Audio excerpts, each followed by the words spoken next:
పండితుడి ఆవు. ఒక గ్రామంలో ఒక పేద పండితుడు ఉండేవాడు. ఆయనకు పాండిత్యం అయితే ఉంది గాని లోక జ్ఞానం చాలా తక్కువ.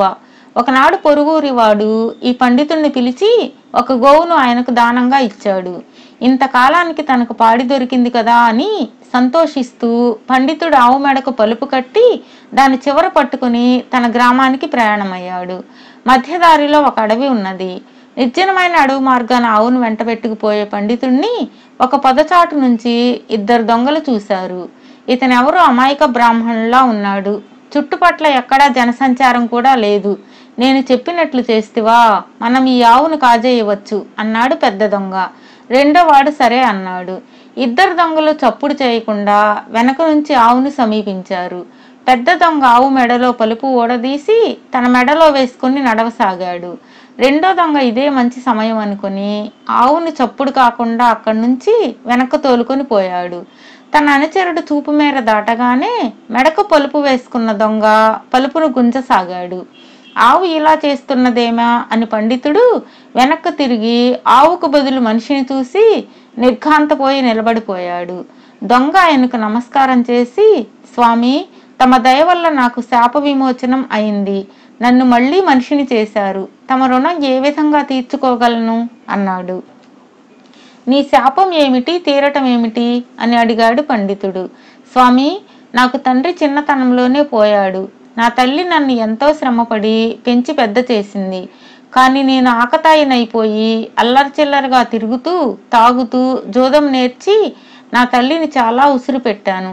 అది చూసి నా తల్లి, ఓరి, నువ్వు పశువైపోయి అందరి చేత దెబ్బలు తిను, అప్పుడు గాని నీకు బుద్ధి రాదు అన్నది.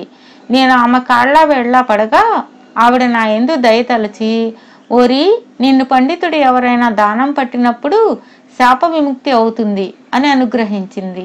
తమరు పండితులు కాబోలు, అందుచేత నన్ను తమరు దానం పట్టగానే మళ్ళీ మనిషినైపోయాను అన్నాడు దొంగ. ఈ కథ విని పండితుడు చాలా సంతోషించాడు. నాయనా, నాకు గోవు లేకపోతే పోయింది. నీకు ఘోరమైన శాపం తొలగిపోయింది. అంతే చాలు, వెళ్ళిరా. ఇకనైనా నీ తల్లి మాట జవదాటక బుద్ధిగా బతుకు అన్నాడు దొంగతో. దొంగ పండితుడికి నమస్కారం చేసి ఆయన వద్ద సెలవు పుచ్చుకున్నాడు.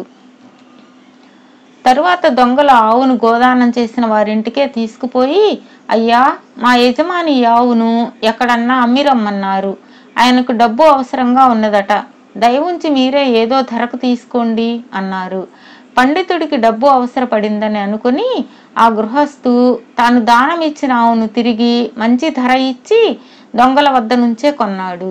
దొంగలు గృహస్థు ఇచ్చిన డబ్బు తీసుకుని తమ దారిన తాము వెళ్ళిపోయారు. ఈ లోపల పండితుడు తనకు జరిగిన విచిత్రమైన అనుభవం ఊర్లో వారందరికీ విడ్డూరంగా చెప్పాడు. అది విన్న వారందరూ తమలో తాము నవ్వుకున్నారు. ఆయననెవరో మోసం చేశారని అందరికీ తెలిసిపోయింది. క్రమంగా ఈ వార్త పొరుగురికి కూడా పాకింది. మొదట పండితుడికి గోవును దానం చేసిన గృహస్థు పండితుడికి మళ్ళీ కబురు పంపాడు. పండితుడు వచ్చాడు. తమకు దానం చేసిన ఆవు తప్పించుకొని మళ్ళీ మా ఇంటికి వచ్చేసింది. దానం ఇచ్చిన దాన్ని ఇంట కట్టేసుకోవడం భావ్యం కాదు కదా. మీ ఆవును మీరే తోలుకుపోండి అని గృహస్థ పండితుణ్ణి పశువుల శాలకు తీసుకుపోయాడు. ఇదే ఆవు మళ్ళా కళ్ళబడేసరికి పండితుడికి ఆశ్చర్యము కోపము వచ్చాయి. ఓరి భడవా, మళ్ళీ తాగుడు జోదము సాగించావా? పెద్దవాణ్ణి, నేను చెప్పినందుకైనా మంచిగా ఉండక్కర్లేదా?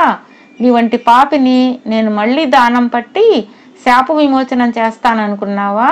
నీ కర్మ నువ్వే అనుభవించు అంటూ పండితుడు గృహస్థు ఎంత బతిమాలుతున్నా వినిపించుకోకుండా ఇంటి దారి పట్టి బయలుదేరాడు.